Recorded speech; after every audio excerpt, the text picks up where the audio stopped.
I'll call the meeting to order. Please stand for the Pledge of Allegiance. I pledge allegiance to the flag of the United States of America and to the republic for which it stands, one nation, under God, indivisible, with liberty and justice for all.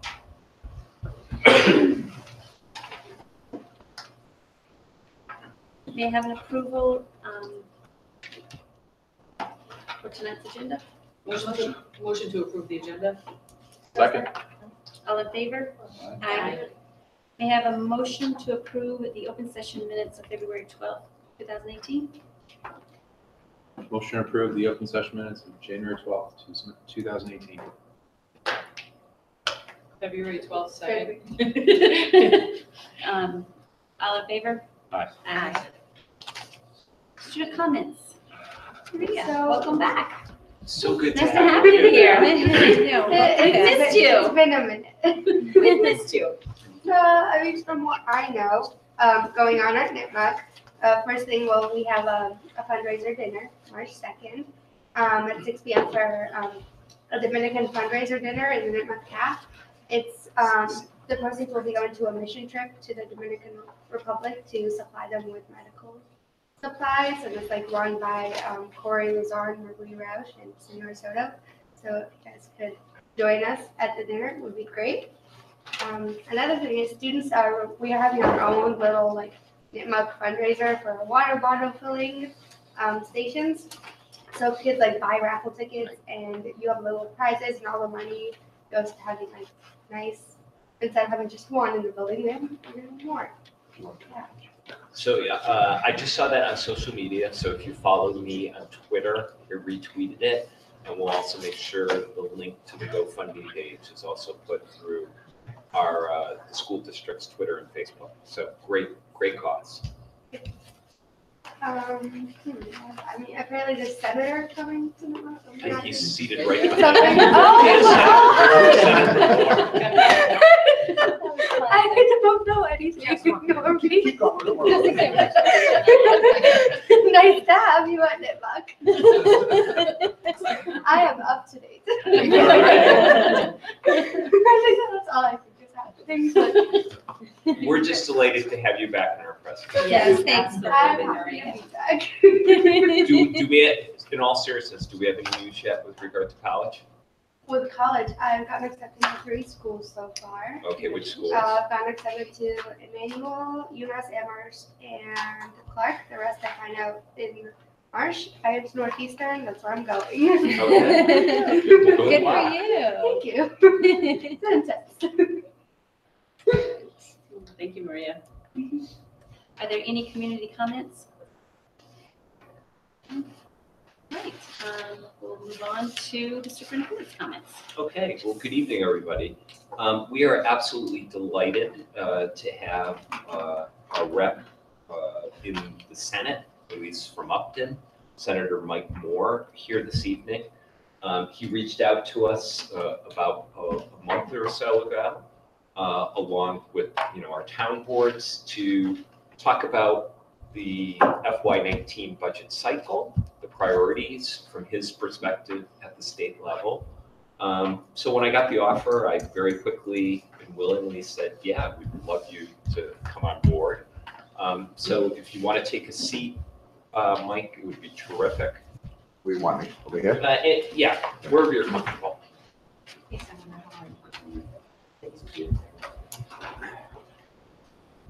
So how is it? And you could have kept going. Sorry. Well, it's nice to see everyone. Actually, when I was driving here, I was actually thinking that when I first got elected, I think there used to be 2 years wasn't there a regional school committee meeting or that we used to have somewhere?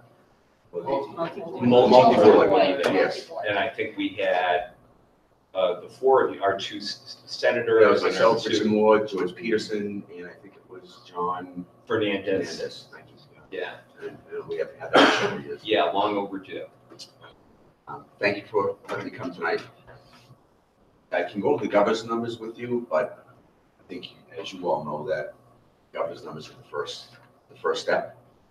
the House will be coming out their budget at the beginning of the middle of April.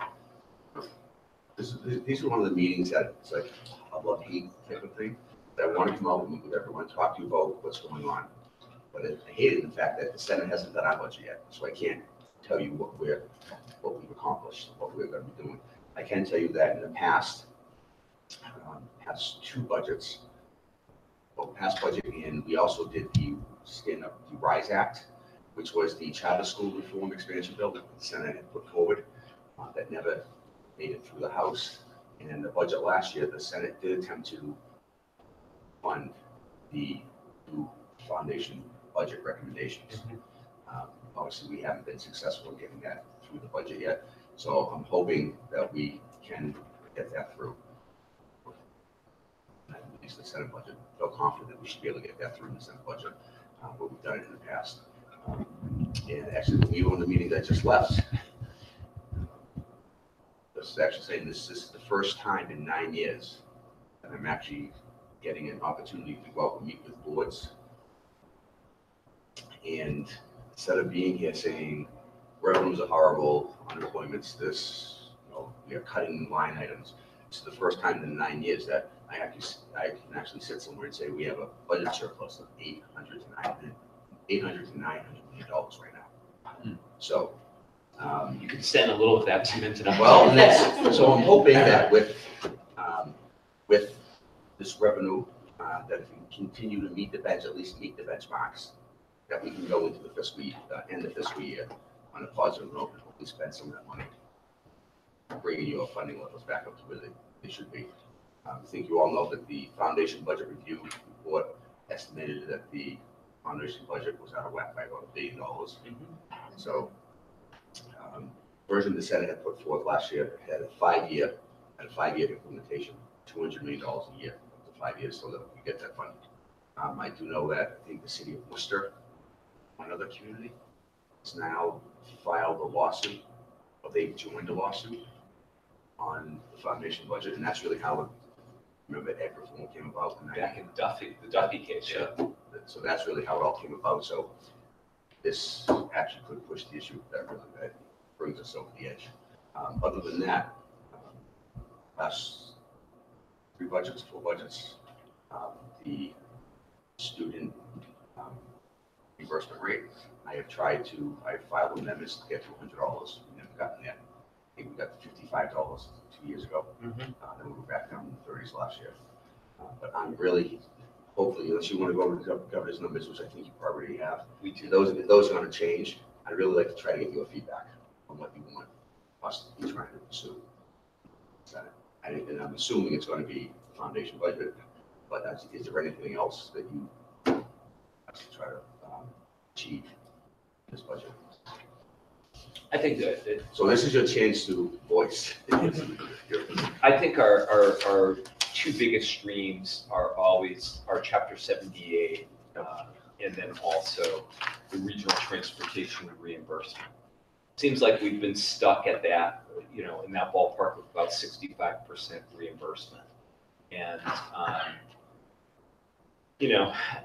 I think we're at a place now in 2 weeks from tonight, we will certify our budget and using, the House one, the governor's numbers, and we're looking at an increase of 0.57% in state aid between that additional $20 per student and then keeping the reimbursement rate flat. And obviously, it's the same as in all the other communities across the Commonwealth. It puts really an inordinate burden on the local municipalities. So we're in a situation now where we'll certify the budget probably in the ballpark of the low 2% overall, but my increase to Mendon-Upton is going to be in the high 3s. And, I anticipate there will be support, but it's not going to be easy. Because again, unfortunately, these two communities being 2-bedroom communities, there just isn't a broad cat space. It's all residential. So we had, in 2015, a significant override for both of these communities of between the two towns, about 2.5 million. So quite frankly, politically and very pragmatically, there is an appetite to craft another school budget that requires an override. So we're living in a very, looking at very compressed increases. And quite frankly, this is, I would term, a very good budget year in the sense that, we're looking at a COLA for all of our employees of 2.15%, which I think is pretty reasonable, pretty market. And we locked in at a 0% increase on our healthcare. So the two biggest drivers we have are super, super reasonable, and this budget is going to be a real challenge. I'm going to be reporting out in a couple minutes that right now we've got about a shortfall of about $514,000. Was this fiscal year? For upcoming fiscal Upcoming fiscal 19, year, okay. where we are in our projected revenue using the governor's numbers, using what we think we can project from our two towns versus our projected expenditures. And again, there's, we're still, like you said, we're still early in the process and there's still variability on both sides.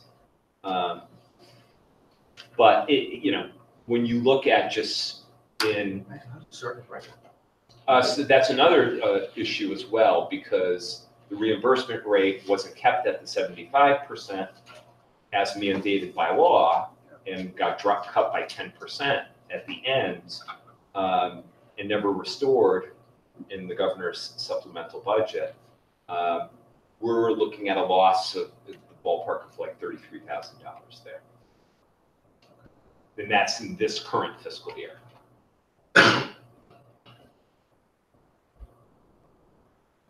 So those are some of our big challenges. I think we're all cognizant.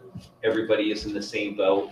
I guess I'm a little bit of a masochist. Every so often I get on Google and I just Google the term school budget at Massachusetts, and I see all of my neighboring communities, like Shrewsbury. I know Joe Sawyer is looking at a $4 million gap in his FY19 budget. So I think we're cognizant of the challenges. I think we're unique, again, because of our tax base in our two communities. And there's only so much that is sustainable. So we've had tremendous success, in my humble opinion, in our district, particularly coming out of the recession and restoring a lot of our programs, and our kids do very, very well. But any support, any commitment at the state level to follow through with those recommendations of the Foundation Budget Review Commission, then also upping the percentage of the regional transportation reimbursement would also be helpful. What's a good percentage increase for you in there, for regional school transportation? Oh,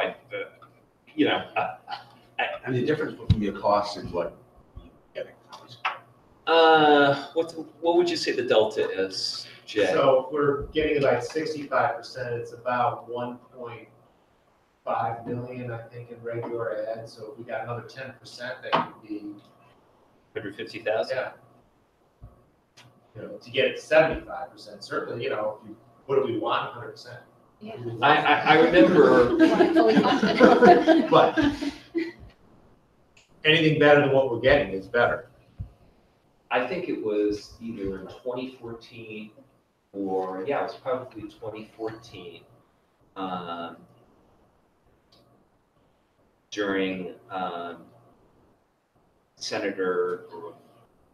This is one of his priorities. That one year we came up with a very big increase in A this. huge increase, but then in the process of 9C cuts, we took a hit on that. So even if that could be increased to 80%, that would be tremendous.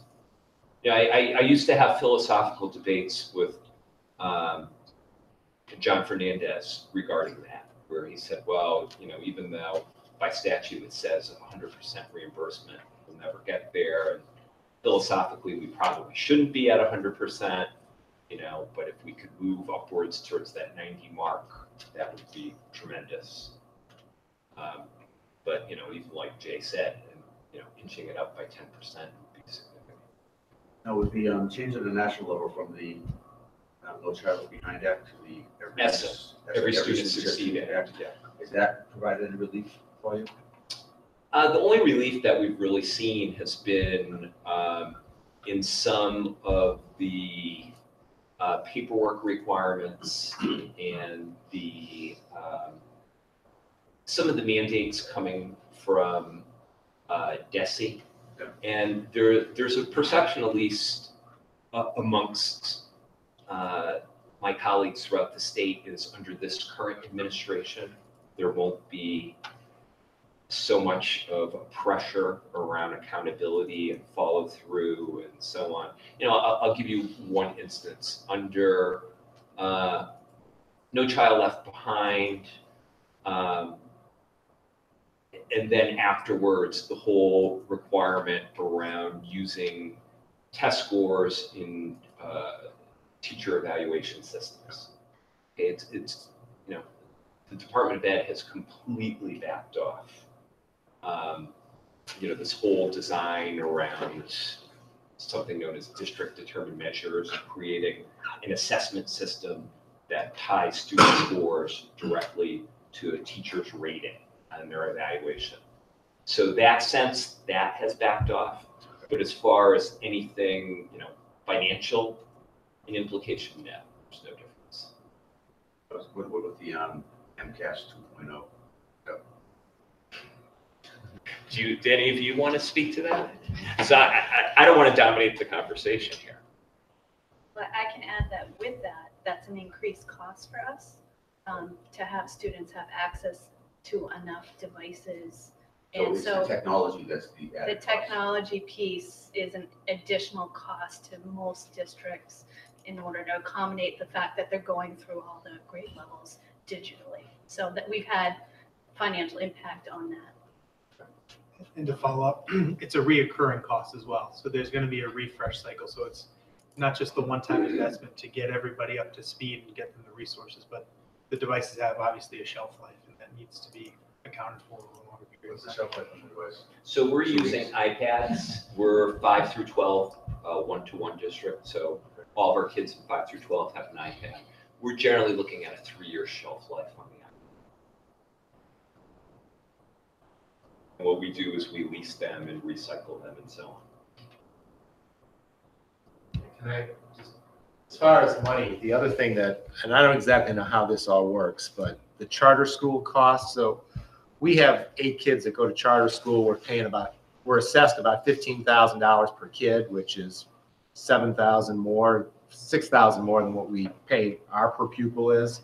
We get a piddly $10,000 reimbursement for that, so it's about 8% of the cost. But it seems like unless charter schools are funded in some other fashion beyond that, that we're paying the cost for kids to go to charter school as a public school district. So I don't know if anything can be looked at or if that's part of the foundation review. Well, the Senate made it part of the foundation.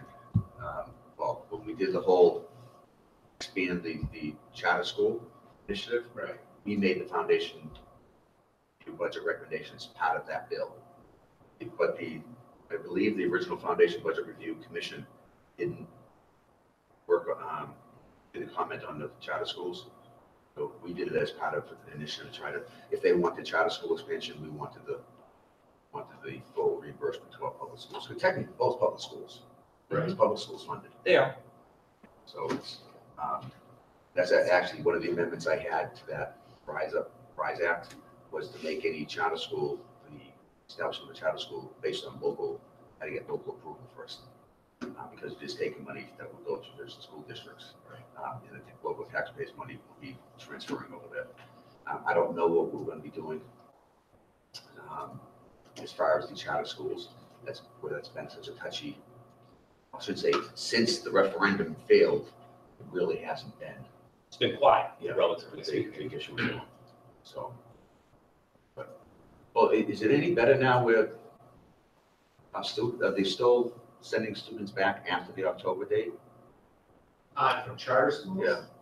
Not really. We only have 8 kids, so it's not like it's a huge burden on us, other than it costs us $120,000 a year.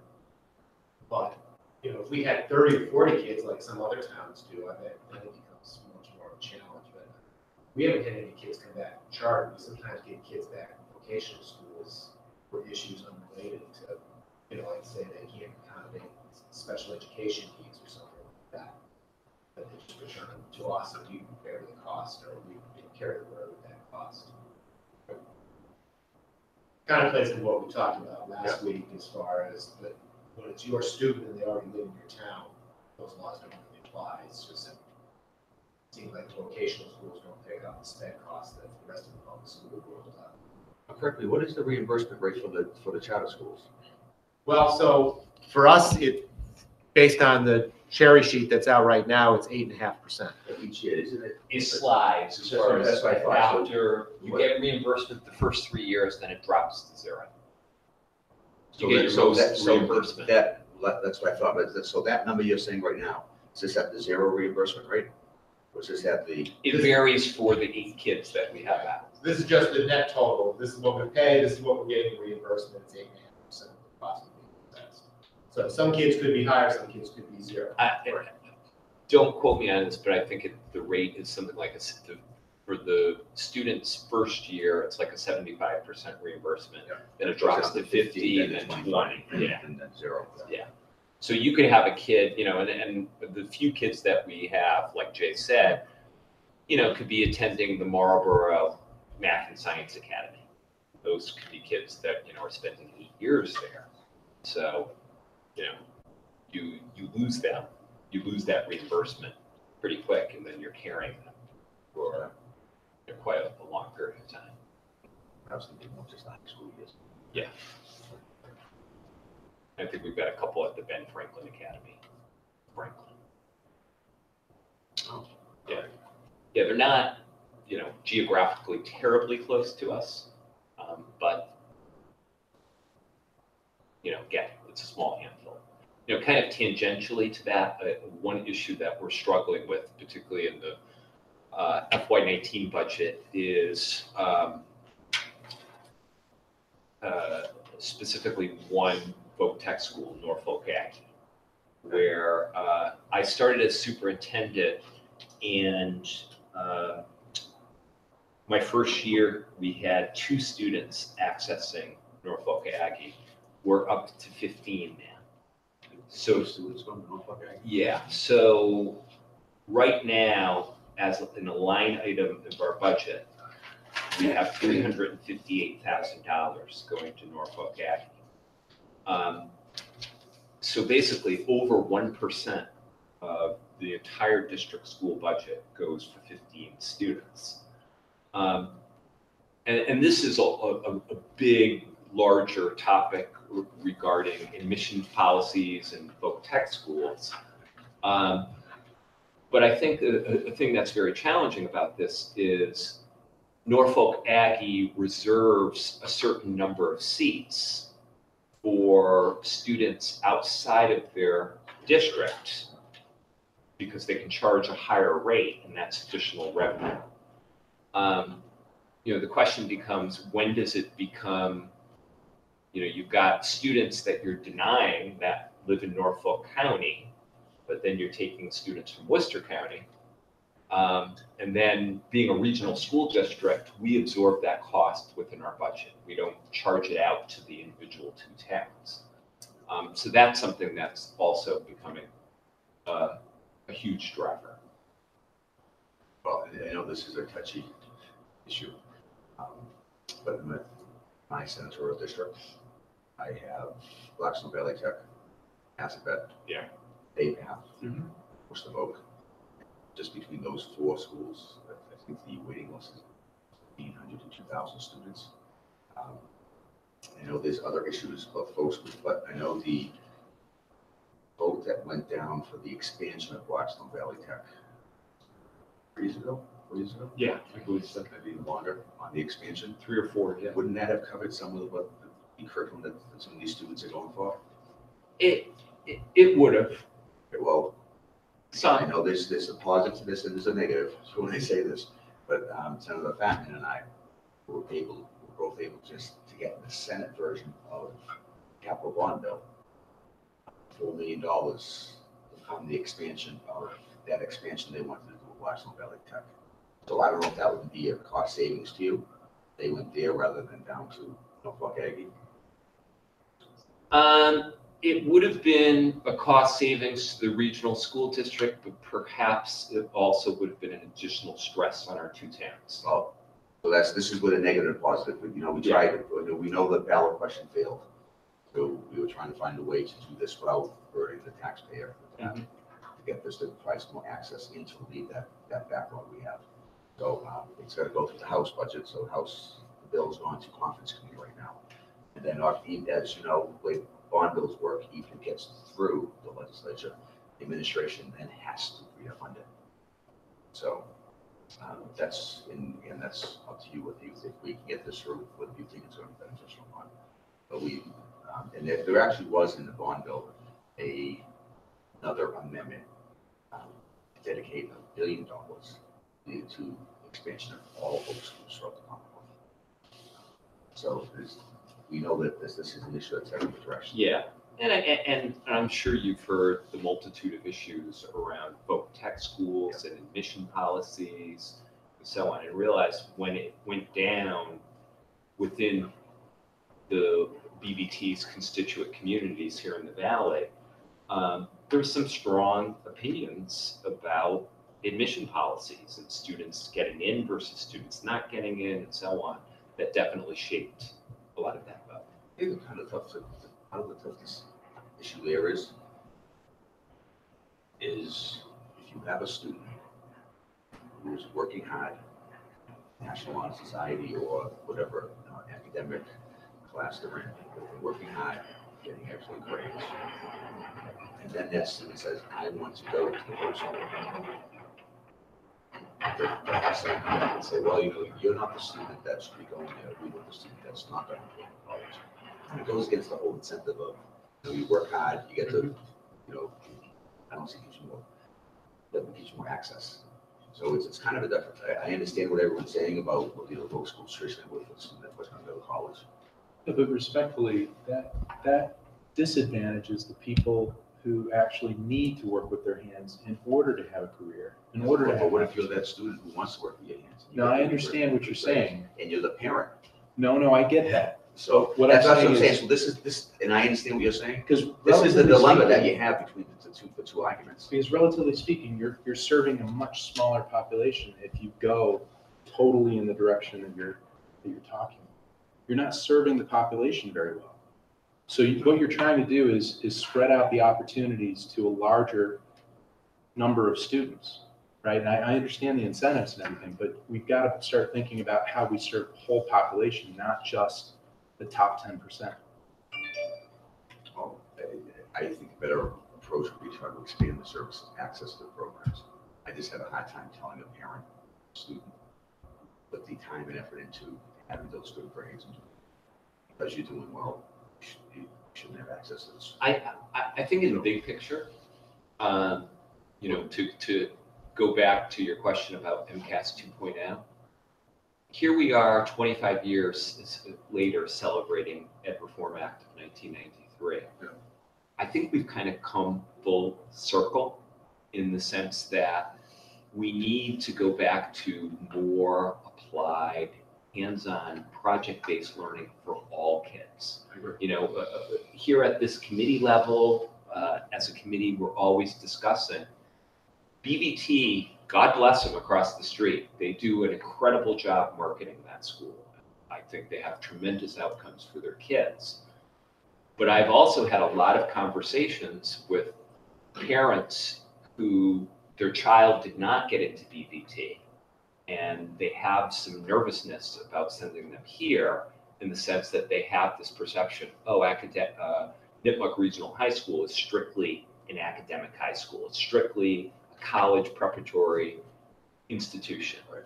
And we're moving away from that. Yes, we care about AP and we really want to prepare our kids for post-secondary study, but we also realize for the type of work and the jobs that don't even exist today that we're going to be sending our kids out to someday, they need more opportunities that are project-based, that are collaborative in nature and so on.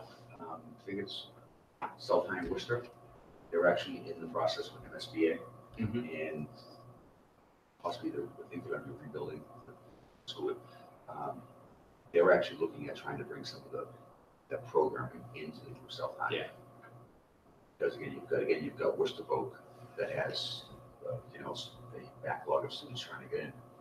This addresses what you're saying, and I actually agree with that. I think we should be trying to bring more some of this in.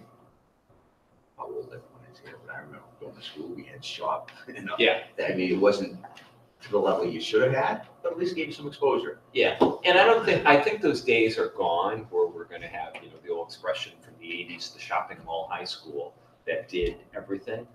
But I think having more project-based learning, more opportunities for kids to be out in the community with internships and connecting with our parents, with community members, that's the vision of where we want to see Nipmuc in our entire district.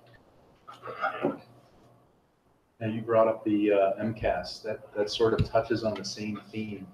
The MCAS 2.0. It's kind of antithetical to that vision. Antithetical to that. It's actually upping the ante on making the test more difficult, probably to try to get the distribution to be curve to distribute the proper way on statistician's test. But it doesn't necessarily give the students the type of actual hands-on training for the real world, whether it's in academics and sciences or in vocational training, to really give them what they need beyond college. One of the biggest, when you talk about skills, one of the biggest things we hear of students throughout the system not having the personal skills graduating high school. The soft skills, The soft skills that the businesses look for. Yeah. And I see my own kids, they don't like to make phone calls, they don't like to talk, it's texting. So that's some of these skills that you're gonna need to be successful. Sure. And that is a part of project-based learning when you're dealing with real-life situations. And actually, just to kind of touch on that, Joe, I know that probably 4 or 5 years ago when my first son went across the street, that was a big part of my decision, was the hands-on project-based learning, interpersonal skills, making phone calls, being technically almost on the job, and those professionalism skills that were prevalent across the street. And we had a conversation about, well, we can't be what is across the street. We can never replicate that, but we can be more like that and provide opportunities. And I know that would certainly affect my decision today versus 4 or 5 years ago in terms of how Nipmuc has morphed and changed to become more project-based. Is there any collaborations that you could have with the school where they're so close that they can provide additional services along the school day? Almost like how we have VHS classes where students get to do something that we don't necessarily have teachers for. What if we could offer the opportunity to go maybe take a class at BBT, or if BBT kids want to come here and try to take one class, that kind of system that they have at colleges. Because I was trying to arrange in Millbury High School, they have literally a mile away is the New England Regional Competitors Training Center. And they actually have competence who are certified teachers. But due to the costs, we would just like they were going to try to allow them to go to the training center to learn carpentry and all those types of trades. The students that couldn't get into the boat school, but due to the cost of the program, they were never able to. So did Millbury High School actually start a Chapter 74 program? Not with. See, and we would be very open to that. And again, I think that could be a creative solution. And then also to kind of go back to our very first point about funding, some of the things that we've been starting to think about is what type of new partnerships could we create to create Chapter 74 programs here at Nipmuc so that we could access some additional funding, but also give our kids those hands-on You know what actually makes opportunities. a good difference? It was time for this in the Patrick administration. It was the regional incentive grants, Mhm. but now the Baker administration and my governor on the community compacts. That could be an initiative that they are funding different types of programs for efficiency expansion. Yeah. And so that could be something. They love the regional Right, emphasis. so you could apply for that. Maybe that's something they could look at. Have them fund that. That, again, as you say, just my Senate district, I got 1,500 to 2,000. Across the state, there's been a lot of kids who are denied the access. This could be something that could be modeled to look at. It's really interesting.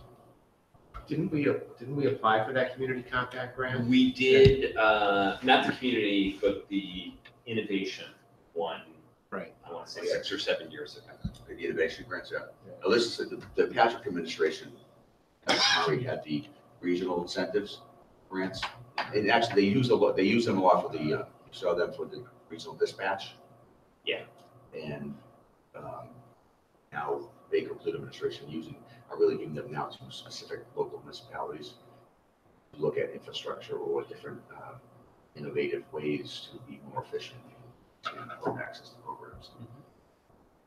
I know both Mendon and Upton have signed community compact initiatives with the administration. So I'm just wondering, because the district is a separate government entity, do they qualify to even apply for that since they're not under the umbrella of the two towns? That would be a question that. It may not even been considered. It might just, and if it's not, But the fact that the two towns have already signed agreements. but with this, you are your own separate entity from the towns. That might be a revenue source to look at. Sure. Any other, Can I throw out one other thing? sure? I think the biggest challenge, getting back to the funding, I think the biggest challenge that we have and the two towns have is there's a limited amount of money that they're going to get next year over what they got this year. And the same for us. We get our money from the state or we get it from the towns, and they only have so much. It's been mentioned to me a couple of times. As an example, this year the minimum contribution for Upton is up 6.5%, and I think 6.3% for Minden. Maybe allowing the towns to assess that minimum increase outside of the parameters of Prop 2.5, which far exceeds it, would allow them to actually raise that kind of money. So let me give you something really challenging to work on, because, you know, but I mean, that is the challenge, is where does the money come from? If you're only going to get, you know, both Mendon and Upton this year are going to have about $650,000, $600,000 of new money. That's it. And I think we very hard to get 2.5 moved or any sort of exclusions. Anytime there's been any attempt even to exclude a certain revenue stream from coming in, there's a lot of. I understand that, I guess. Oh, actually, because you were explaining, you were talking about this for 2.5. Something to remember is that this budget coming up, so not this budget, this election coming up, we will have a constitutional amendment on the fair share. The fair share amendment is what, if you over $1 million, your income's over $1 million, your income tax will be increased 4%. DOR, I'm not asking whether you support it or not. This is the DOR has estimated that the 13,000 to 14,000 people that it affects would bring in about $1.9 billion. I'm trying to remember, I think there's one other state that actually did this, and you saw a small percentage that they had the financial needs to change their residency. But even at that, if you look at even if $1 billion, the language of this referendum is where the money is earmarked to education and transportation. So that also could be a way to, that would actually be fiscal year 2020, but or maybe even a sub budget.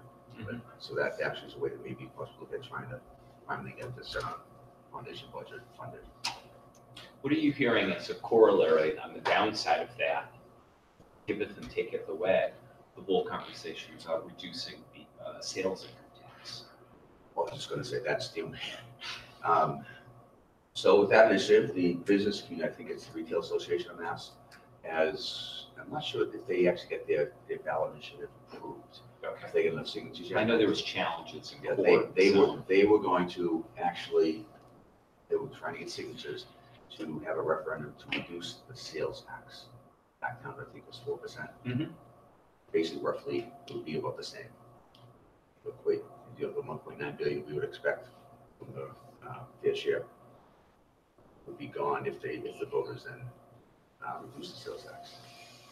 So, and you know, not to predict, I would actually think you'd probably see both of those initiatives pass. Yeah. In one way, the voters will go for more money, but then in the other way, sales tax is going to have a broader relief to people. So That's a good question. Yeah. So we might see it in one way and lose it in another way. Yeah, it's a source of concern. But, you know, I mean, this is where I'm not advocating for, but people have to sit back and look. You want clean, you want good streets, you want good schools, whether they're regional or their school district. As they're saying, nothing's free. Yeah. So there's a cost. But it is a challenge when, you know, the town's minimum contribution assessment is 80% of the money that they're gonna have coming in as an increase.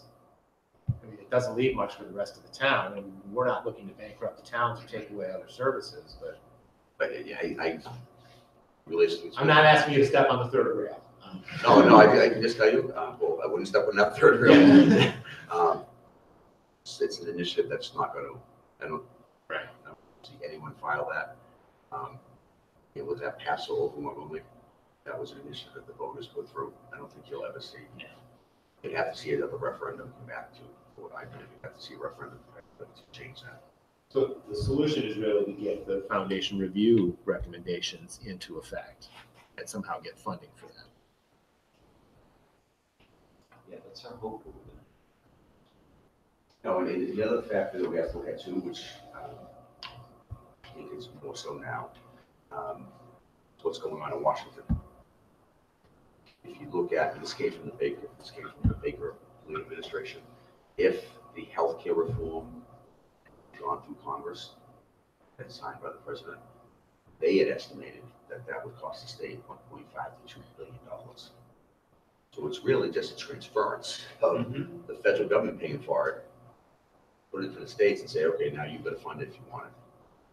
So if that ever moves forward, you know, then there's going to be funding issues with that. We see the infrastructure. We see the infrastructure package that they're talking about, a $1.5 trillion that they think they're going to do. Well, the question is how they're going to pay for that. Is that going to be another burden to the states because that's something the federal government's going to pay for? We have the tax cuts that's just going to affect. Is it going to follow through with what they're hoping it's going to do for the economy? So there's a lot of unknowns right now. That $900 million that we have, 8 to 900 that we have right now, by next fall could be enough if certain federal initiatives go through. So.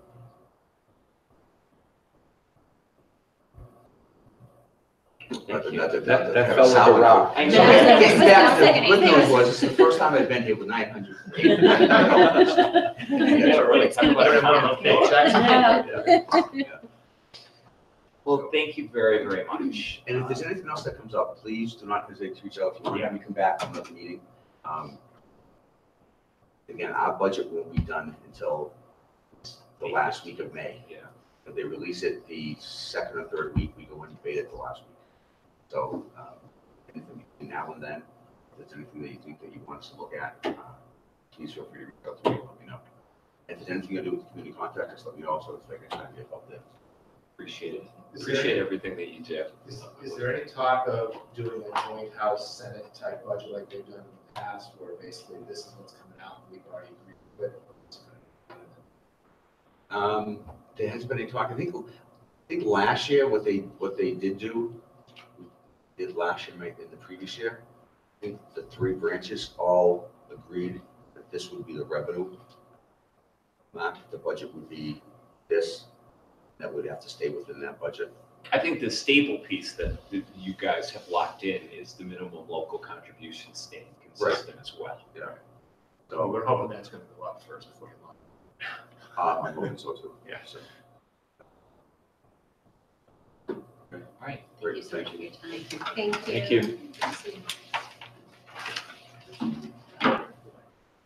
Okay, so. thank you. Thanks so much. All right, you're up again now. I'm actually remember. Okay, just as I kind of alluded to it, just as a status update for where we are in the FY19 budget development cycle. As I put in the background notes, our current shortfall right now in the process is approximately $514,000 for FY19. Really, a part of this is looking at a readjustment of what we're projecting as far as our assessments to our two towns, but also of it has been a recent out-of-district placement that has some significant expenses associated with it.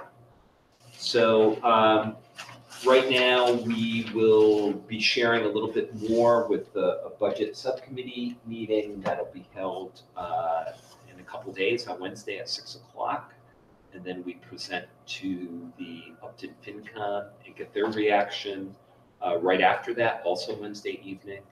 And 2 weeks from tonight, we'll have something finalized that the school committee will certify for FY19. Okay.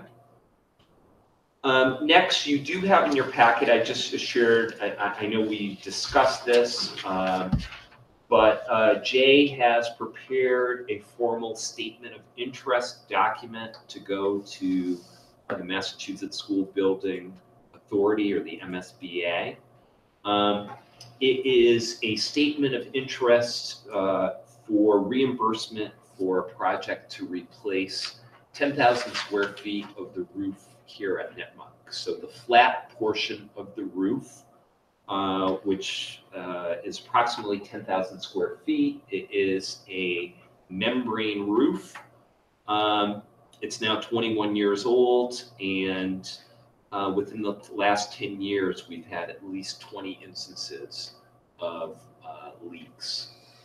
So, you know, we don't have the exact number, but we feel very strongly it will require replacement within the next 2 to 5 years at a minimum. So what this statement of interest does is it gets us in the queue, so to speak, for reimbursement projects. Realize there's quite a few that would be prioritized over this, but I think it's important to get this initial statement of interest in, and then hopefully resubmit it on an annual basis so that it raises its position. Yeah. I don't know, do you want to add anything to that, Jack? Not particularly. I mean, we basically, like Joe said, we need to get it in the queue. It is something we're going to have to address probably sooner rather than later. It's not a gigantic project. I mean, I was talking to an architect that did some other work for us, and he told me about $30 a square foot, which isn't an enormous amount of money in the big scheme of things, but we also have all the HVAC units for the entire building are sitting there and probably have to get removed to do the roof and then put back. So there's additional costs. I have no idea whether they'll like even approve this at this point or just push it on and say, look, come back to us in a year, but it's a start. Okay, and then last but not least in my report is something positive and really, really happy that we're happy to share with you. We received word right before February break that we have received a grant for $8,000 from the Massachusetts Clean Energy Center in order to conduct a clean energy activity day for all of our 7th graders at Misco Hill. And Dave Quinn, our Director of Technology Integration, spearheaded this effort. And Dave, talk to us a little bit about this. Thanks so much, Superintendent, Madam Chair, rest of the honorable body. It's a pleasure to join you tonight. This is really a team effort. This wouldn't have happened had Paul Marshall not sent me an email back in September notifying me of the grant. Then Jen Mannion was the first person I went to and said, who could I collaborate with? And she brought our science department chairs, Brittany Kaler and Jen Parent, on board. Unfortunately, they couldn't be here tonight, but they were intricate parts of putting together this grant. So I just want to run quickly through what this grant is about, what our goals were, and where we see this going over the next couple months.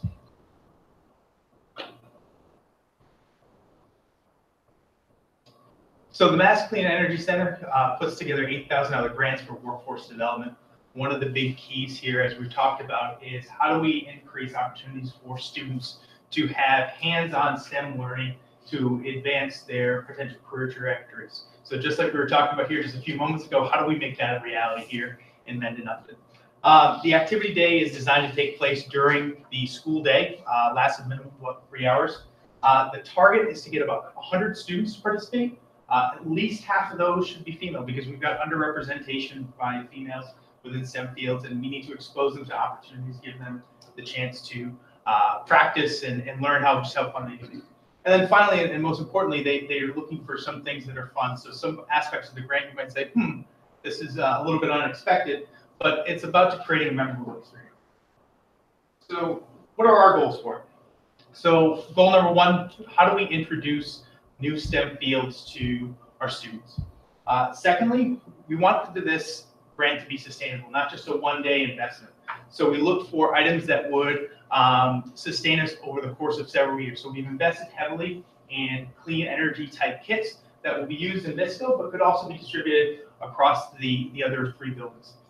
Goal 3 was to try to invest in initiatives that integrated across the grade level. So we're bringing in aspects of the Mendon-Upton Makerspace composting project, and we're also trying to work with the Misco Hill Vegetable Garden, which has emanated out of our special education summer school program. So we want to capitalize on those synergies to link them all together to get as many students involved as possible. Goal 4, community engagement. So we wanted to tap into the knowledge base of our parent group.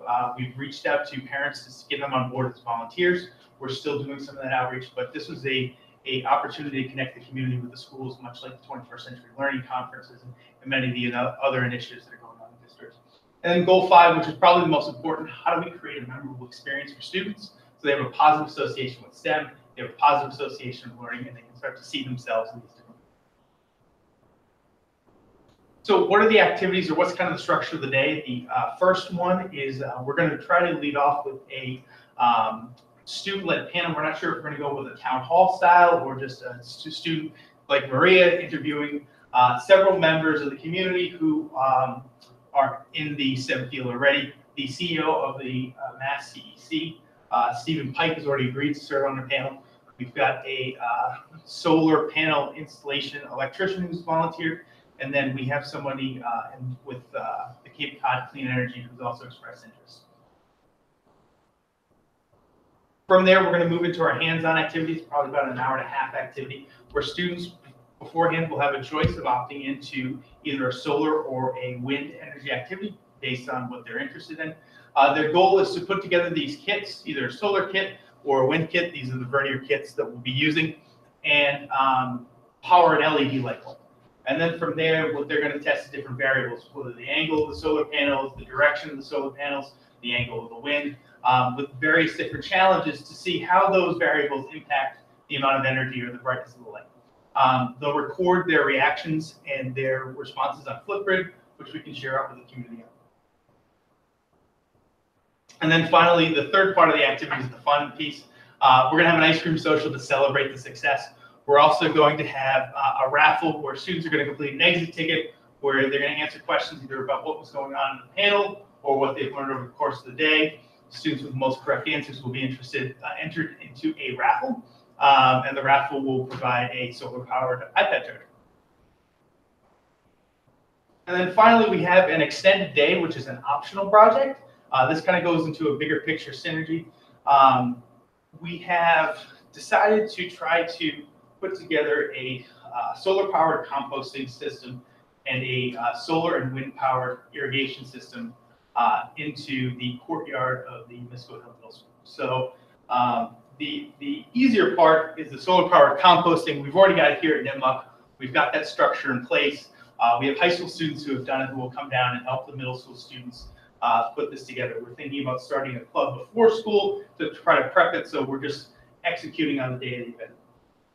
The added degree of difficulty is our watering system. So this is something that we haven't done before, but we think is doable. We've got some community partners who have some experience.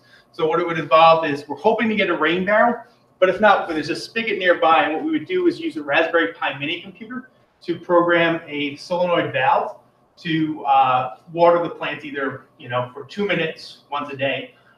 The nice thing about both of these projects is the Raspberry Pi can get further and further sophisticated. So there are sensors that we can put to the soil to only water if there's X amount of moisture, or if we can link it up to weather underground station. If we know that the weather is going to be raining for the next 3 days, we know to turn it off. And these are all projects with little to cope, we can continue to level up. So we can start small, we can start basic, but we can build upon it, build the complexity, and that feeds into the high school, so we can do further complex projects up here as well. Just kind of bring it on home. So what are we going to be doing over the next couple months? First, a press release announcing to the local community, hey, we got this grant, it's really excited. Please come by, being able to look up. Next, we're going to reach out to our local delegation. We think it's important that our municipal, state, and congressional leadership be aware of what we're doing and invite them to come on down to see it. Next, we're going to try to identify parents and other community members who we may not have located yet, who may be willing to participate, to be a part of this project. And then finally, it's just, finalize the logistics for a smooth, successful, enjoyable event for our students.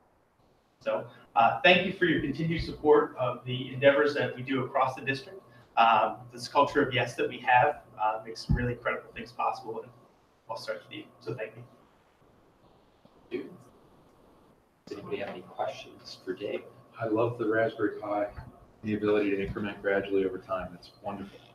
Connect it to the web, get some statistics about how the ground is being irrigated, all that stuff. It just leads to the future. It's awesome. Yeah, we're hoping to do more temperature-oriented sensing with the compost that we have here to tweak the blower. It's a work in progress. It's a learning experience for me because it's not necessarily my area of expertise, but I think it's a good opportunity to model the students that we're co-learning with them, and it's exciting. And that fits into the project-based learning that we're talking Absolutely. about. Anything like that we can generate out of the school is wonderful. And if you really think, Dave's position is Director of Technology Integration, and it's more than, okay, he works with students and teachers with iPads and laptops and so on. You see how holistic and how interdisciplinary all of this work is. So kudos to you, Dave. Yeah, Kudos great to job. the kids that you're working with Again, and the it's- teachers. It's a team effort from the students to Yeah. the teachers and everybody involved. So thank you for your time. Thank you.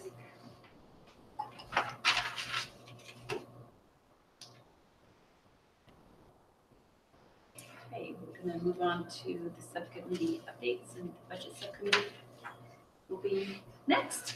So Dr. Muschek had the opportunity to present to the Minden Finance Committee last Wednesday. It was last Wednesday, yeah, the 21st. There were a number of school committee members there, along with the FinCom of Mendon. Dr. Bruschek did a really nice job with the first pass that we presented here at the school committee level out to the public, and the Minden FinCom had a lot of questions, and I thought they were very thoughtful in their questions. I agree. With some concerns about how we're going to bridge this gap and make the budget work for our school committee. For our schools and children. Anyone else that was there like to comment on anything? But just that many of the same topics that we just talked. Right, that pretty one much. that Right, Came up, right. Yeah. came up in that meeting as well. So Right. covered a lot of different areas, I think. So there's a big difference between last week and this week. It's going to keep on changing like that, right? Yeah, it's always super fluid. I think the good news, without being in a crystal, having a crystal ball, realize when we build the budget every year and it's certified each March, it's always using the governor's budget numbers, and those are always clearly the most conservative. I'm going to be very clear. We are going to have to make cuts, but bridging that gap is, a two-pronged approach. It's going to be some cuts, but then hopefully things will work out with improved revenue as we go through the House and the Senate budgets. Will be also another element of bridging that gap. But we still have some work ahead, and we have to watch things very carefully. Realize, we go with the most conservative estimates on both the expenditure and the revenue side. So we need some things to break, but I'm also not going to sugarcoat it. There's going to be some places where we're we're going to have to sustain some cuts and, you know, there's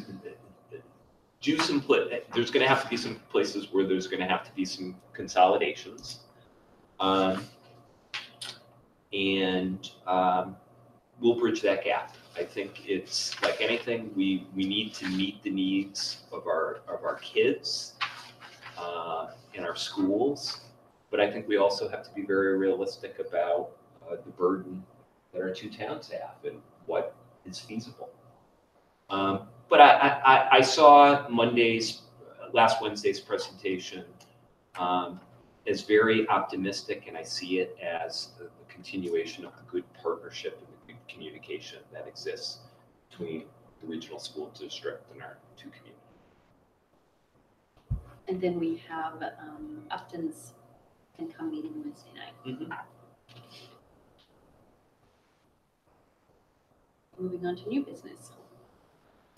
Okay, the first item, I think long overdue. We have Chris Schmidt here, our athletic director. I asked Chris a while ago to put together a presentation to kind of share where we are with the athletic program. I think Chris has done a tremendous job in the last 2.5 years. In really restoring a lot of pride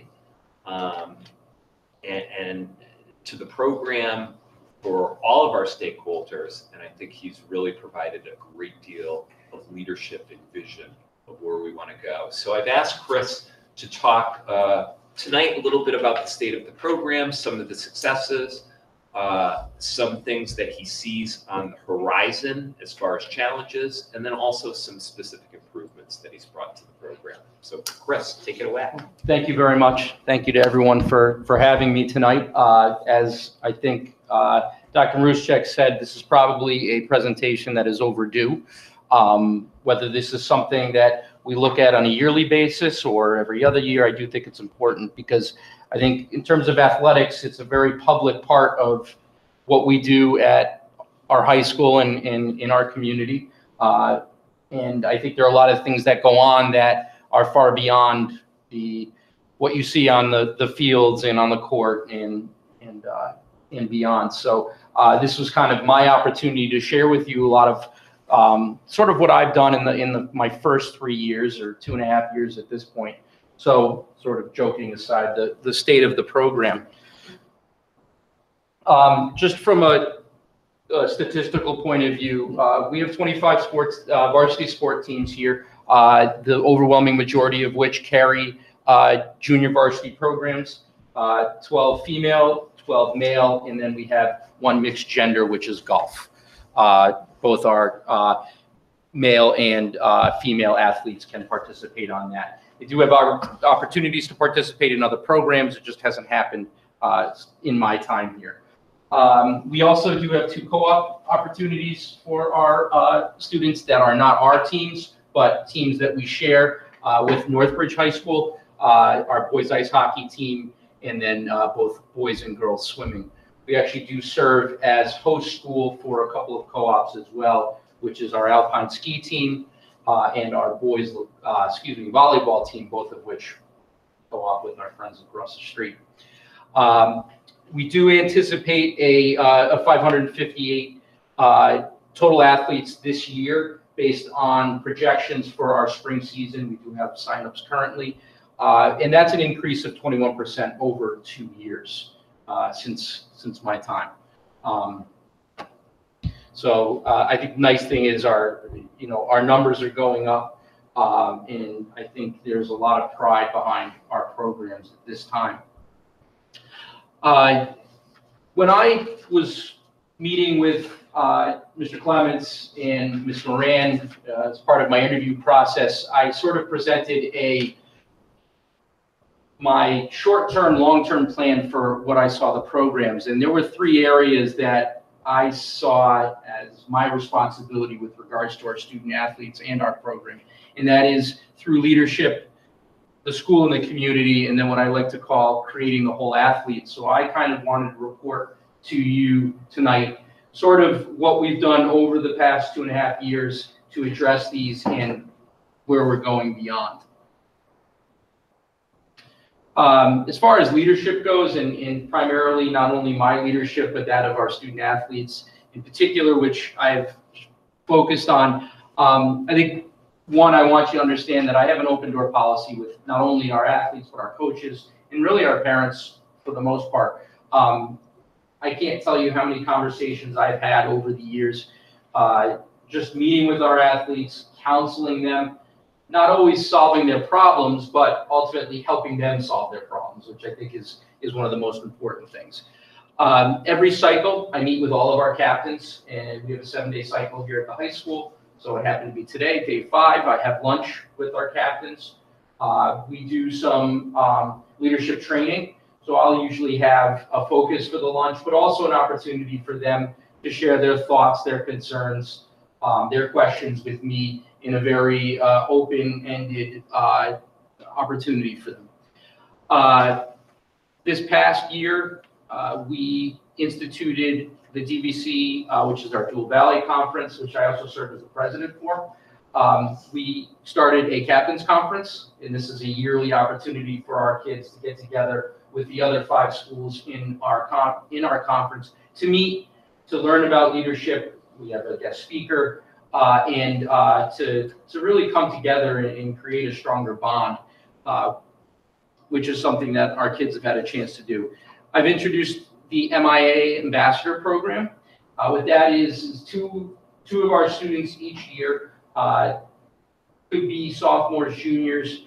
This year, 2 juniors, 1 male, 1 female, have the opportunity to act as student-athlete liaisons between our school and the MIAA, which is our governing body for high school athletics here in the Commonwealth.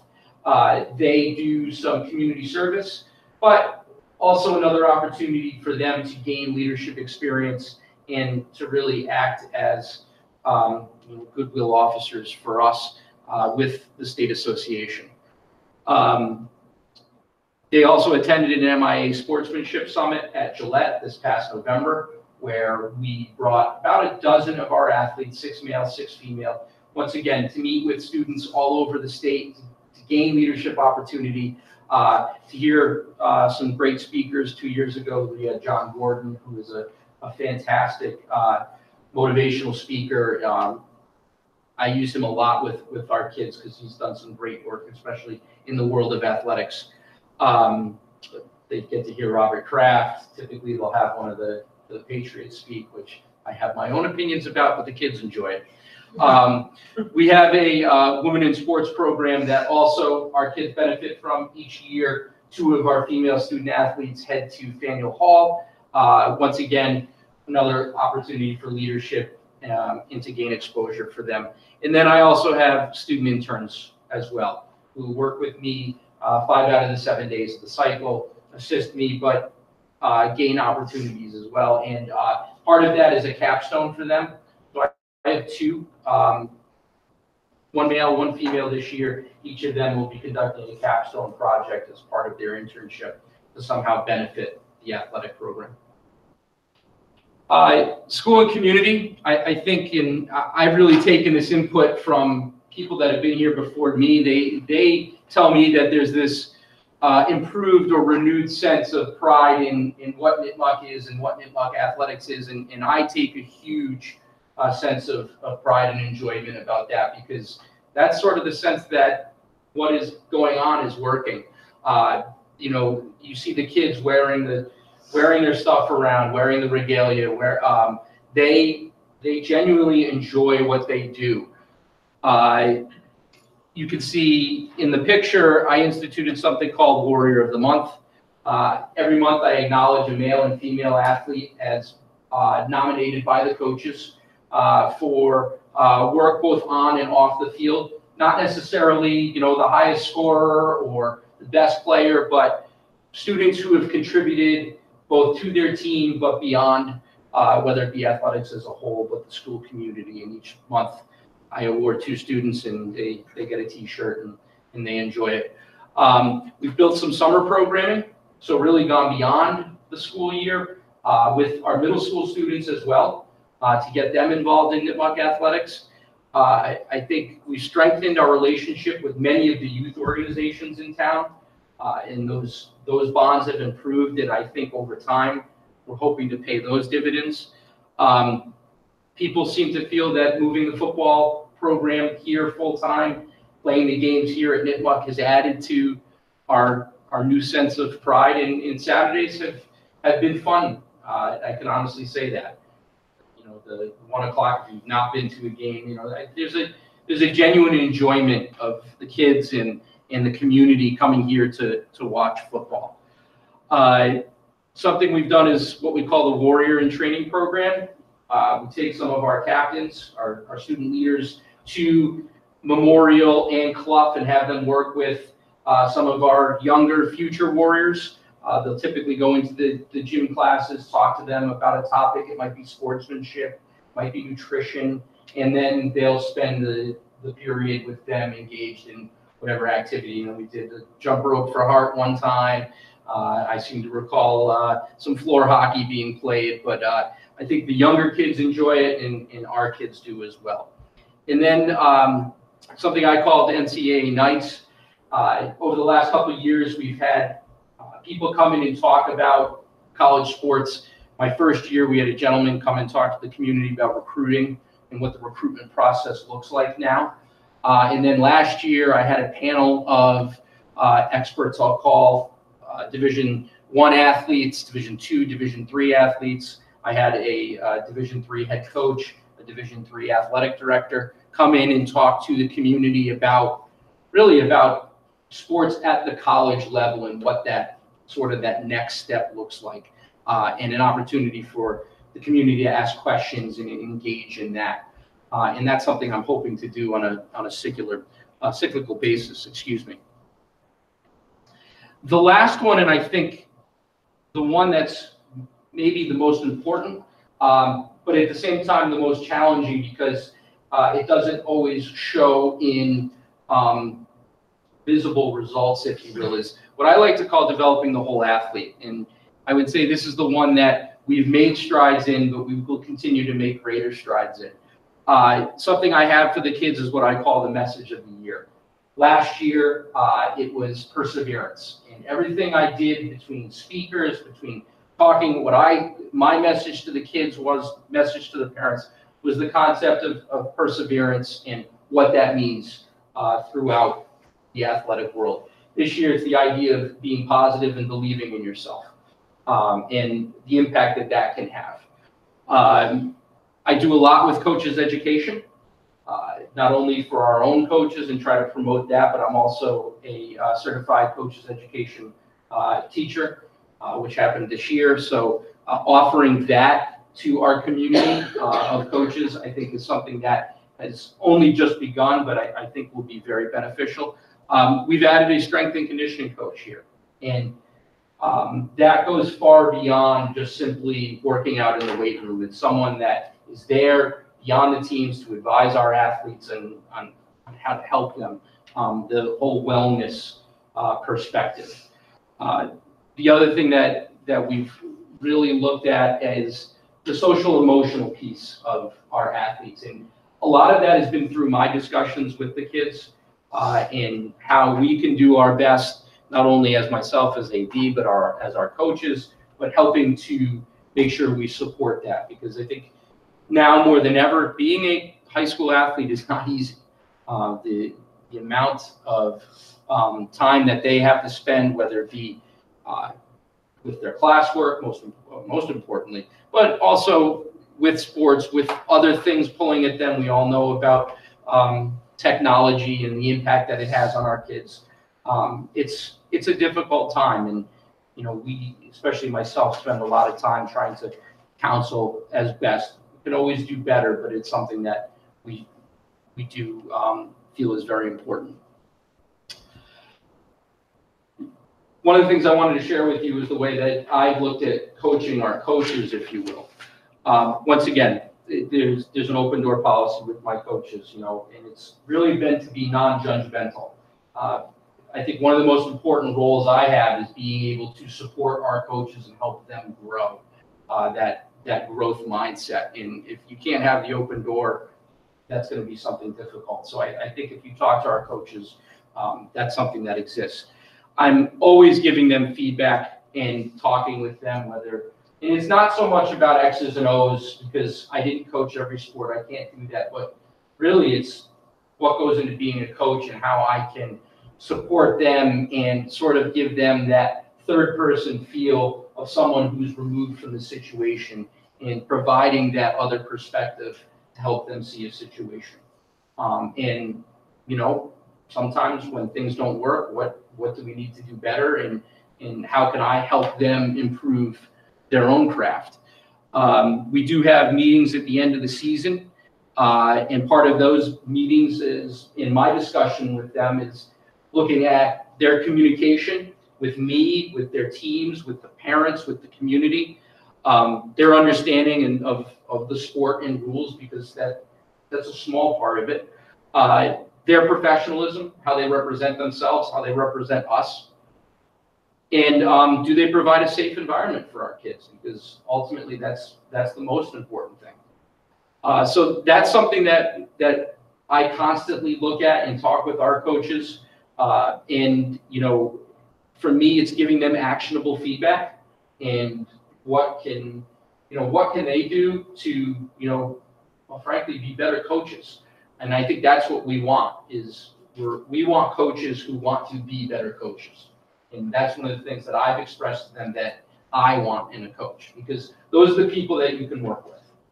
And that's something that we're constantly looking at. And then, of course, the coach's education piece, getting them to be able to improve their craft beyond certainly what I can provide here. Sort of the last thing I wanted to share with you tonight was the challenges I think that we face as a district beyond sort of now. We're going to always sort of be confronted with the challenge of the facility. There are some inherent limitations that we have. Listen, I'd be the first person to come to you and say, I want a turf field, because believe me, I do. And I can't tell you how easier that would make my life. But the reality is that may not be the case. But there are some simple improvements I think we could make that can help our fields. We have a constant issue with our irrigation and our and watering of fields. That it's not $1 million upgrade, but it's a much smaller one that would be very beneficial. I mean, I can't tell you how much that Jay and I go back and forth over this, and it's unfortunately a problem that has existed for a long time. That it's something that I think does need to be addressed. And just to clarify, Chris, you're talking about the inadequacy of the irrigation well. That is correct. Yes, we have 3 main areas that we use here. The front field, sometimes referred to as the football field, our back field, which is lacrosse and field hockey primarily, and then our baseball and softball. They're fed by 3 wells that, frankly, are insufficient for what they do. 2 years ago, they ran out by mid-July. And if you ever saw pictures of our field 2 years ago, it was barren. It was a shame. Last year was a little bit better, but even with all that rain, we still had issues with the irrigation system. And it makes the amount that we use those fields, you took a walk out, especially on our back field where field hockey and lacrosse plays, it's problematic. We don't have a track here. And, I think one of the things I would ask you to understand is that does impact the track and the cross-country program. Having to go to MISCO in the spring to practice is a challenge. And we can't host our own track meets. BVT is nice enough to allow us to host a track meet there, but essentially our track programs are on the road for 70-80% of their season, which when you're trying to grow a program, and I think those are the ones that we really are looking at, how can we grow? It's a challenge. I think, is our budget commensurate with our community expectations? Maybe not. We have we've had a lot of success, and I think you all know that, which is why I didn't highlight it tonight. But reality is, the more success we have, the more people want, and the more people want, that comes with money. You know, over the last couple of years, everything that goes into my budget has increased in terms of cost. Transportation, referees, supplies, and coaches' salaries. I mean, that's basically what makes up my budget, and they've all increased. And you know, we've enjoyed success, and the kids love the uniforms and this and that. Well, sort of keeping up with that is very difficult. So that's always a constant challenge. Maybe the single most concerning one is the ability to find qualified coaches. And in today's world, with regards to the challenges for teachers, a lot of our younger teachers are choosing not to coach because of the requirements of the job. And I'm not saying that the teaching part isn't important. I'm an educator first. But the reality is, when I post a job, in the last 5 jobs that I've posted, I have not received more than 2 what I would consider qualified candidates. That's not much to choose from. And those candidates haven't always come from the teaching world. They've come from the outside world, which, if you've never been involved with teaching and students, and it takes a lot of work to bring them up to speed. And it's a challenge. And I think all districts are facing that. You know, the fact that, you know, there are not a lot of qualified people looking to coach anymore. And that is a concern. You know, funding of coaches' education and professional development, I think, is huge. It's something that we don't have a lot of. You know, if you think about it, what we give teachers for professional development, in many ways, our coaches need it equally. Because the fact that, you know, they are spending so much time with these kids in things that they love, and being able to support those kids, I think, is incredibly important. And then the age-old fight between the club and travel sports versus high school. That's a growing concern everywhere, not just at Mendon-Upton, but, you know, fighting with these club programs that are offering things to students that are frankly telling students they cannot participate in high school sports, otherwise they will not be able to play on that club. And much of the recruitment now for college does come out of the club world. So, you know, we're fighting an uphill battle consistently in our world. So, you know, thank you very much. I hope you learned a little bit tonight about things maybe you didn't know that were going on. But certainly, you know, just as I've said to Dr. Bruschek and Mr. Clements, I can't thank you enough for the opportunity that I've had over the last couple of years. It's professionally, it's been tremendous, and I've thoroughly enjoyed it. So thank you. Does anybody have any questions or follow-up? You know, things that they'd like to bring up? Sorry, I forgot. I just would like to say, I think that's a great program you started, that warrior training, the warrior of the month. It's nice for not always the top performing athlete to get awards, for it to be spread out, and Thank you. I think that's a great program. And the other nice thing too, it's allowed us to highlight some of the programs that don't receive the recognition, you know, the footballs and the basketballs, but some of the programs that, you know, we have had success in, and we have kids doing great things in, but people don't get to see it. Yeah. Really nice. Do you want to finish? I did, yes, and I apologize. I do have, Whoops. I did have what's next. We are beginning to work on a Hall of Fame here. We're in the infancy stages. We're actually having our first meeting next month. This is probably an 18-month process, but it's something that we hope to roll out officially in the fall of 19 and be able to install our first group of Hall of Famers. We will have community members, former athletic directors, myself, Mr. Clements, and a couple of former Nipmuc grads that are assisting in the creation of this program. Obviously, we're continuing to focus on leadership opportunities for our athletes. another big one is the greater vertical integration between our school and in our sending school, that being MISCO. Certainly bringing those kids here and having them enjoy Nipmuc athletics, and then, certainly to improving and increase coaches' supervision and education opportunities. So now I got it all in.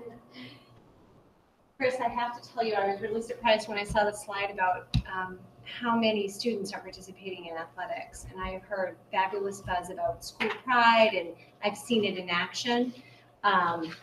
And so I have a very strong social emotional push and passion about making sure all of our kids are good. And I feel like athletics, when you're affecting this many kids in your district, how many students do we have at Nipmuc? 700? No, it's 800? 633. 633, and we're almost pushing 600. That's almost all of our students. So we have such a nice opportunity with our coaches to kind of further our mission about making sure that every student is well taken care of. So I was just kind of curious about what kind of feedback methods you get from the beginning of the season all the way through the season, kind of 360. Because your athletics program hits a lot of people. It hits students, it hits coaches, it hits parents.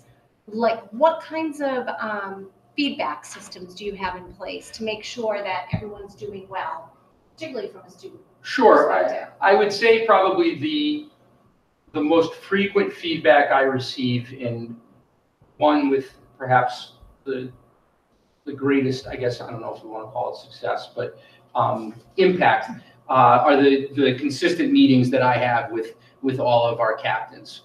And I think especially over the last, I would say 2 years, and certainly this year, because now the kids know me well enough, it's an environment where they can share feedback with me that it's sort of the Vegas rules, if you will. In other words, they understand that feedback that's being shared with me is feedback that I will certainly take, that they don't have to worry about any type of repercussion, but that I'll also then utilize to improve things in whichever way that might be the case. And I will be honest that the kids have been very honest with me with regards to that. And I've asked those captains and empowered them to solicit their own feedback from their players. And if there are issues that they should come and speak with me. And I think our captains do a very good job of that, I would say. I think the other thing too is, I think, I like to think I'm pretty visible with our student athletes. I'm pretty much at just about everything, or events that are certainly athletic related. So I think with even some of the younger athletes, I have gained a rapport with them and will engage in dialogue that they have then provided feedback to me. I do meet as part of the advisory group. I meet with all of the freshmen and sophomores over the course of the year. I do give a lesson, but ultimately too, so there's a name and a face. And I think that's helped that as well.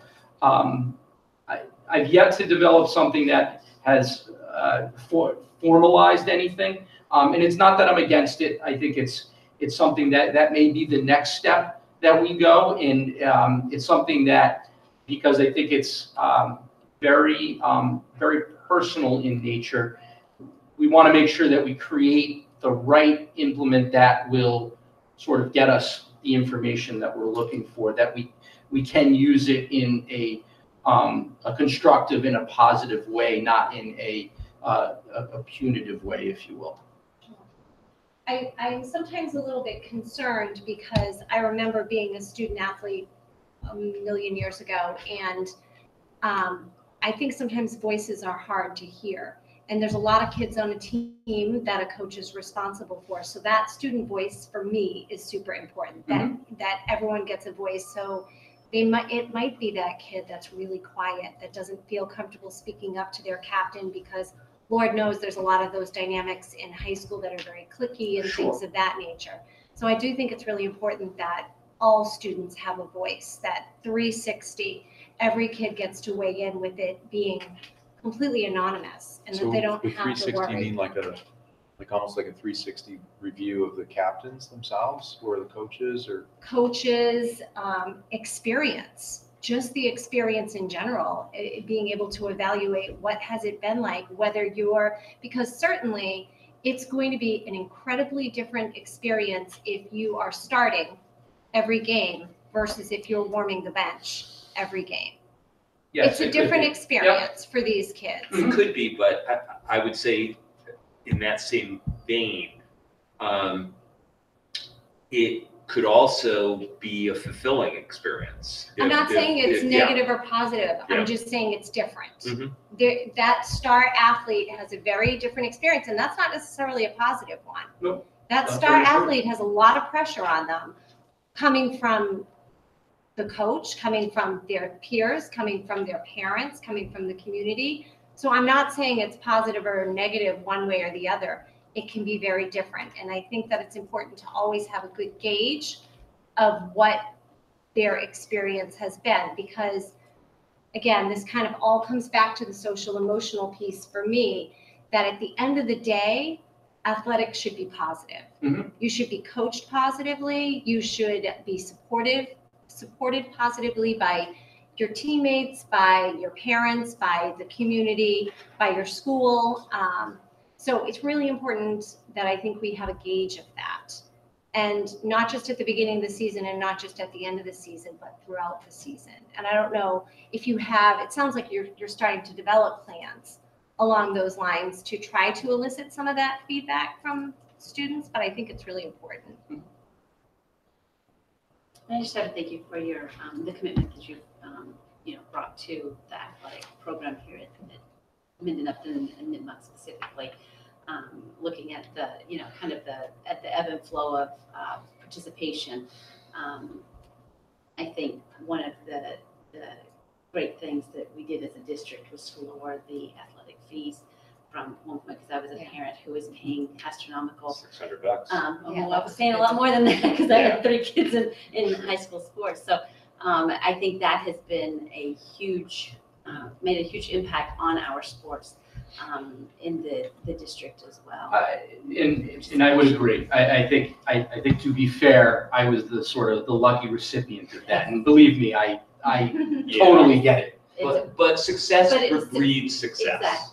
Exactly. And I think just because the fees were lower doesn't mean that a lot more students necessarily would, unless we had programs to support the interest, and the interest is success. They want to be part of those successful teams, and that's part of your work and your approachability too. It's just, it doesn't go unnoticed. So thank you. I think your leadership has been phenomenal, Chris. And I also, I think the success piece, but also to underscore what Diane was saying, the selection of coaches and the culture that they create can never, ever be underestimated. Just look at the success of some of our programs and the culture that the coaches create with the kids, with their families, and so on. That can never be underscored. Yeah, and I think you've done a fabulous job, Chris. I mean, just looking at that number tells you that you've done a fabulous job, that we have that many kids participating in athletics. But it's kind of cyclical, because then it becomes even more important. Because if we've got this number, we want to make sure we're supporting them. And I just think we have seen a complete turnaround in the Nipmuc program, largely in part because of you. And I personally thank you for the work that you're doing, because I think it's great. And congratulations on the athletes. Yeah, absolutely. Thank you very much. Thank you. Chris.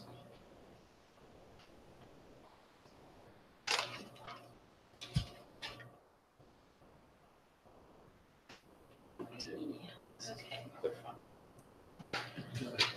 So. Okay. Yeah. Need a motion. So just as a background, and I put this in your packet, for consideration and a motion tonight, what the district is recommending is that we establish a stabilization fund for the purposes of capital projects. So, Jay, can you kind of speak to where we are with regard to those 2 years of MSBA reimbursement for prior projects? Yes. So timing is everything, I guess, and for reasons I don't know, the reimbursement from the state and MSBA on the Nipmuc and NISCO projects that were from 97 and I think NISCO opened in 98 or 99. They were split into 2 separate payments and there's a 2-year lag between the 2. But the bond was one bond. It was borrowed. We refunded it in 2005, I believe, but it was paid in full as of the end of the last fiscal year. But we still have 2 more years of reimbursement on that project from MSBA. It's about $337,000 each year that we're still getting. So the way the rules work is because the bond is done, that money just goes into the general fund. And in my opinion, it would be a mistake to just spend it on operational costs. It really should be reserved for one-time expenses. And because it was a capital reimbursement in the first place, the obvious solution to me is to put it into some kind of stabilization account and save it for the next capital project, mainly the one we just talked about, the Nipmuc roof that we just submitted for. I think it was maybe 2 years ago, we brought you a capital project list throughout the district. Chris just referenced one about the athletic facilities, but it was about $6 million worth of work. So this is, 10% of that cost, but the roof was part of that. So in order to establish the stabilization fund account, we have to get permission from the 2 towns. We can't just do it on our own. So there's a motion for the school committee to make to send these warrant articles to the 2 towns. They'll put it on their annual town meeting. It has to be approved by a majority of our members of the regional district. But as you know, when you only have 2, the majority is on both of them. They hopefully will vote on it in May. And if they approve it, we can then establish this account that'll go into effect. And then we can appropriate these funds into that account and save it. Now, in my head, the goal, if I have the estimated cost of the roof project, you could actually cover that cost without having to go to the towns and ask for money.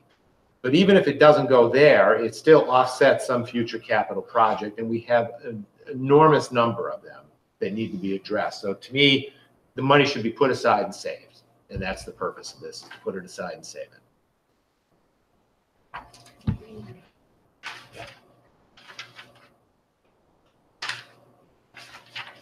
Jay, can I ask a question? Do you know if this vote needs to be a 2/3 majority at the town meeting vote? I do not know that. I'll find that out before the town meetings. If you have to establish, it's us establishing the stabilization, so it just says it's a majority of the towns. There is actually the advisory might say what the towns have to vote on, but I'll find that out. Stabilization normally needs a 2/3 vote when it votes at town meeting. But when we want to borrow money and you approve our bond, it's only a majority of the town meeting. When the town doesn't borrow, it's a 2/3. So it may only be a majority, but we'll definitely know that because obviously I'm going to need to know that in Mendon. And you're going to need to know that. Yeah, but we're the night before, so. Yeah. Well, you can be the trial run. Yeah. We'll find that out before the town meeting. I'll make sure that everyone's aware. So I'm asking you to vote on this tonight, and then depending on your vote, I would forward the warrant article, the whole thing, to the towns. Because I think the deadline, what is the deadline for your warrant, do you know? To answer your question, it's a simple majority, both here at the school committee and at the town meeting, but to actually allocate funds from it, then you need the 2/3. But the 2/3 is from the school committee, not the towns. Correct. Yeah. And it needs to be part of our budget, so we either have to recertify this year's budget to use this year's funds, or let this year's funds roll into E&D and appropriate both next year's and E&D into next year's account, which would probably be the way to go. But it gets the money set aside, and that's really the priority to me, is you gotta have this money saved for capital projects. That's it.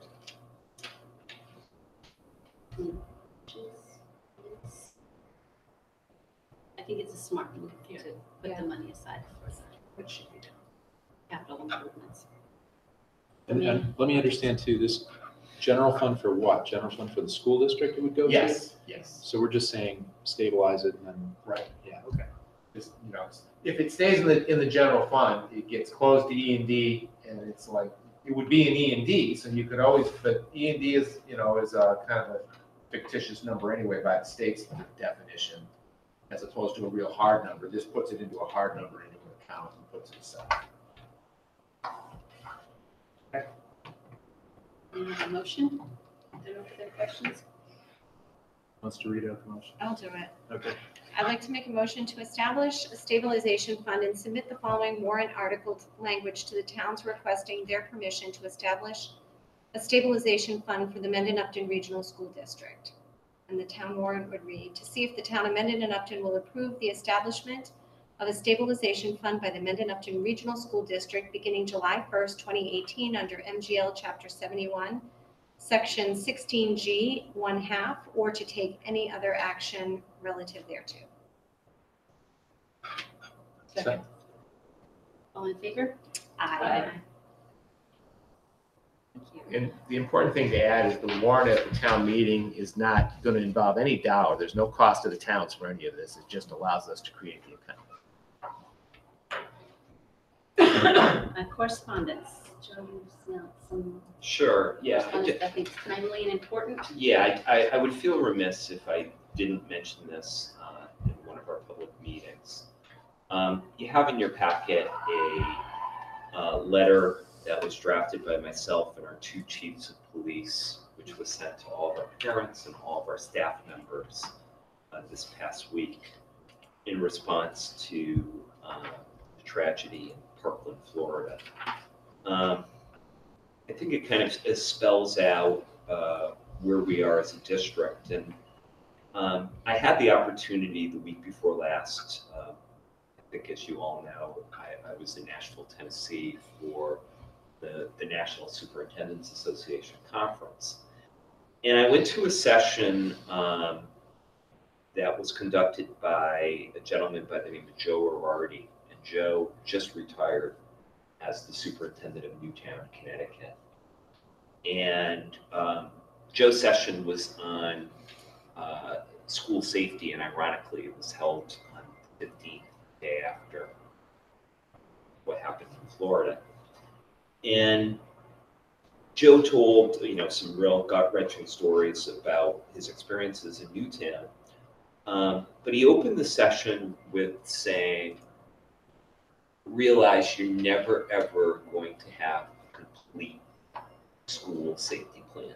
The day that you think it's complete and it covers everything, you should probably just retire. But then the second point that he made is realize, of course you should create plans that are reasonable, that are sustainable, that are proactive.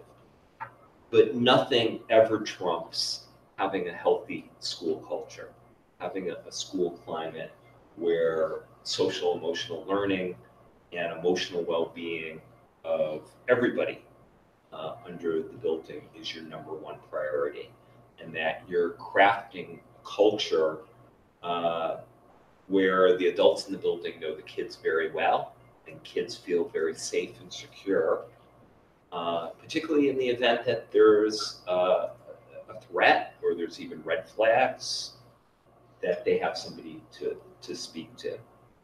So I sent that out, obviously after reflecting upon that and thinking about the cultures that we're striving to create and the successes that we've had within our district.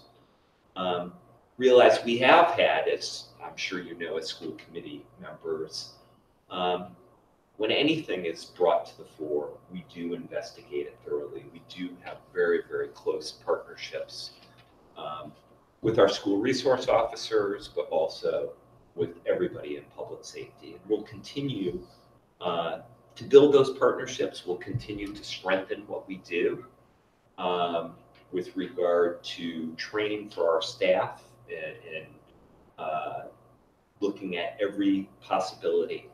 But I do feel very secure about our schools with regard to our cultures and continuing to grow that as well. So I just bring that for your consideration. I felt like it was important to mention. I agree.